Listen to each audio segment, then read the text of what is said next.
Adding tenths and hundredths. As you know from our previous lessons, you can only add fractions that have a blank or blank denominator. Do you know what goes in that blank?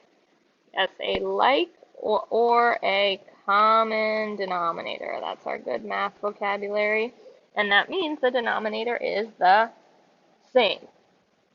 Now, don't worry though, because you can still solve this problem, even though you notice they have different denominators. You just have to make a common denominator. And you can do that using the power of the equivalent fractions rule. So we're not going to add tenths and hundredths, but I could think, well, I'm just going to make both of these into hundredths.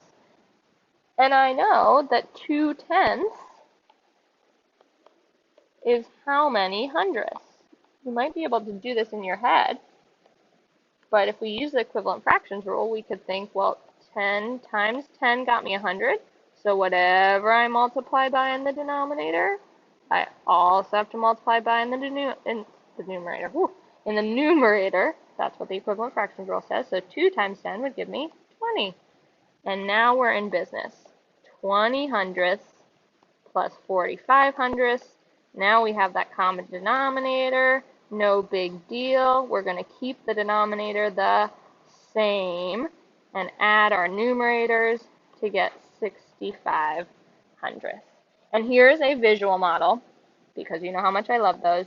If we shade it in 2/10, remember that means you have to shade in the long. So 2/10 would actually be shading in 20 hundredths.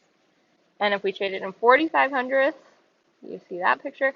And finally, if we put those two together, we'd end up with a total of 65 hundredths.